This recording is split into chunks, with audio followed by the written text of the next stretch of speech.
फलदार दरख्तों की शानदार पैदावार का राज महज अंधाधुंध खाद डालने में नहीं छुपा।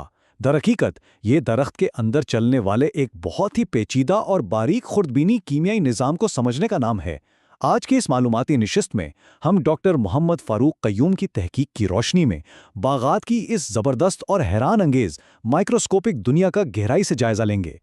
आज के हमारे 6 अहम मौज़ूआत कुछ यूं हैं: ग़िज़ाई अज्जा का ज़रूरी होना, मैक्रो और माइक्रो न्यूट्रिएंट्स की तफसील, दरख्त की फिनोलॉजी और ग़िज़ाइयत का ताल्लुक, कैल्शियम की अनोखी ताकत, ग़िज़ाई कमी की तशख़ीस और आखिर में मिट्टी और टिश्यू टेस्टिंग। पहला हिस्सा ग़िज़ाई अज्जा के ज़रूरी होने के उसूल, यानी एक बाग की बका के लिए कुदरत ने वो कौन से बुनियादी उसूल तय कर रखे हैं।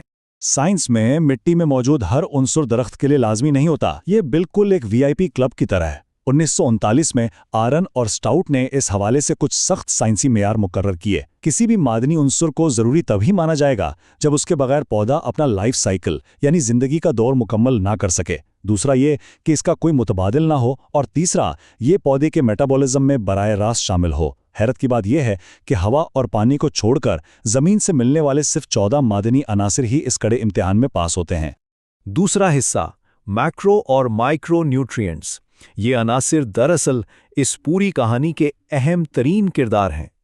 अब देखिए, इन अनासिर की ज़रूरत और मिकदार में ज़मीन आसमान का फ़र्क होता है। मैक्रो न्यूट्रिएंट्स बहुत बड़ी मिकदार में चाहिए होते हैं, यानी पौधे के खुश्क वज़न का 0.1% या उससे भी ज़्यादा, जबकि दूसरी तरफ माइक्रो न्यूट्रिएंट्स हैं जो इंतहाई कलील मिकदार में दरकार होते हैं, बिल्कुल वैसे ही जैसे हमारे खाने में एक चुटकी नमक।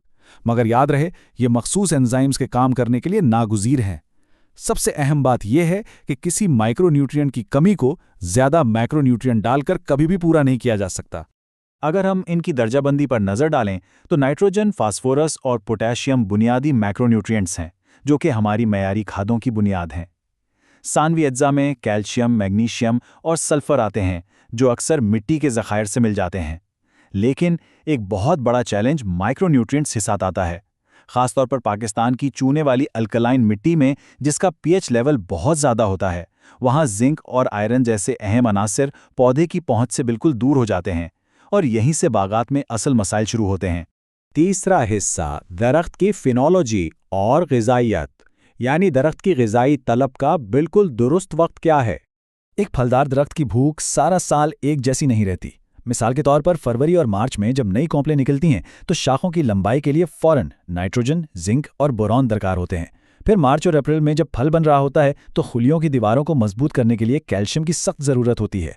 इसके बाद अप्रैल से जुलाई तक फल में मिठास और वज़न भरने का काम पोटेशियम करता है, और कटाई के बाद तब अगले साल की तैयारी के लिए नाइट्रोजन, फास्फोरस और पोटेशियम के खजानों को दोबारा भरने का मरहला आता है। इस पूरे अमल में टाइमिंग ही सब कुछ है। यहाँ एक बहुत ही ज़बरदस्त तस्वुर है जिसे कार्बोहाइड्रेट के ज़ख़ीरे कहा जाता है। इसे दरख्त का अपना एक अंदरूनी सेविंग अकाउंट समझा जा सकता है जो इसकी लकड़ी में महफूज होता है। फसल की कटाई के बाद जो खुराक दरख्त बनाता है वो इसी अकाउंट में जमा होती है। अगर सर्दियों में ये अकाउंट खाली हो गया तो बहार के मौसम में हम जितनी मर्जी खाद क्यों न डालें, दरख्त अपने फल को गिरने से बिल्कुल नहीं रोक पाएगा। चौथा हिस्सा कैल्शियम की ताकत, जो दरअसल दरख्त और फल का पूरा साख्ती ढांचा खड़ा करती है। खलिए के अंदर अगर हम खुर्दबीनी सतह पर देखें तो कैल्शियम पेक्टिक एसिड के साथ मिलकर कैल्शियम पेक्टेट नामी मुरक्कब बनाता है। ये दरअसल वो मजबूत गोंद है जो खलियों की दीवारों को आपस में जोड़कर रखती है। ये फल को फिजिकली तौर पर मजबूत बनाता है, इसके पकने के अमल को कंट्रोल करता है और इथिलीन गैस की पैदावार कम करके फल को कई दिनों तक ताज़ा रखता है। लेकिन अगर खिलियों की तकसीम के दौरान फल के अंदर कैल्शियम की सप्लाई लाइन कट जाए तो नतीजा बड़ा भयानक होता है। सेब में होने वाली बटर पिट या कड़वे दाग की बीमारी इसकी एक क्लासिक मिसाल है। इसमें होता यह है कि फल की सतह पर गड्ढे पड़ जाते हैं और खिलियात मरने लगते हैं। ये एक बहुत महंगा नुकसान है जो वाज़े करता है कि कैल्शियम का फल के अंदर तक पहुंचना कितना लाजमी है। पांचवां हिस्सा ग़िज़ाई कमी की तशख़ीस और बाग की इस खामोश बसरी ज़ुबान को बढ़ना। बसरी तशख़ीस का पहला सुनहरा उसूल ये है कि देखा जाए कि पौधे के अंदर कौन सा उन्सर कितना मुतहर्रिक है, यानी उसकी मोबिलिटी कैसी है।